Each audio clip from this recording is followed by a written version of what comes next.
Have you made your Christmas wish list yet this year? Isn't it funny how it changes over time? My wife Molly and I have 3 kids, and they're still into toys and candy of all kinds. And while we have experienced the joys of watching our kids experience Christmas, we find ourselves putting things like a long nap, 3 hours to myself, wallpaper, and a new shower head on our wish list. Still, our lists are all about something we would like that would make our lives better, in our opinion. We want the good stuff that's good for us. I mean, naturally, nobody asks for a lump of coal, except for God. God wants the lump of coal. Have you even thought about what God wants for Christmas? What God did for Christmas? Why we call him the hope of the world? In our world, the bad kids get the lump of coal. But check this out. God asks for the lump of coal. Let me explain. See, every year at Christmas, we ask for the good stuff because we want our lives to be better. The reality is that our lives are often not that great. Oftentimes, our lives are a lump of coal. The dreams we had in our head end up in disappointment. We're unfaithful. We get angry. We're greedy. Coal, coal, coal.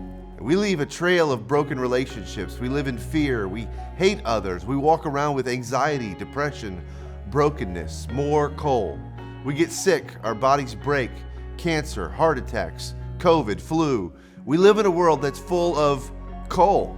And something like Christmas promises to pull us out of our depression, out of our weakness, out of our mundane, boring, same old lives, and into this amazing season of Hallmark movie love, hot cocoa vibes, and inner peace. And for a minute, for some of us, it works. Or more likely, for many of us, it ends in disaster.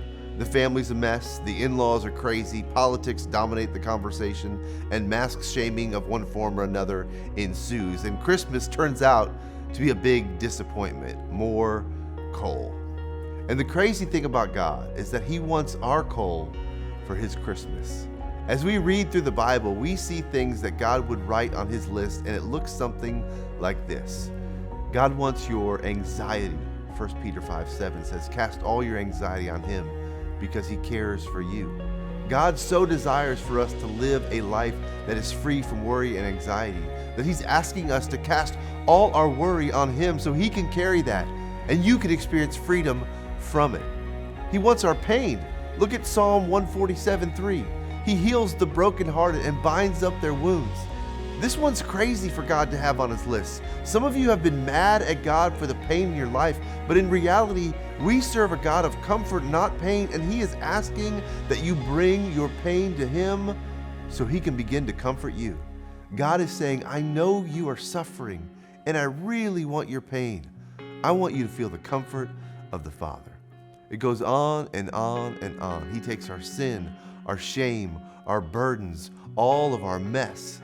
You may not get everything you want for Christmas this year. It may end up not being the perfect holiday like you want.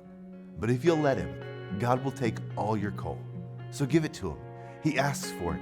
And in return, he will give you strength and love and courage and peace for the road ahead.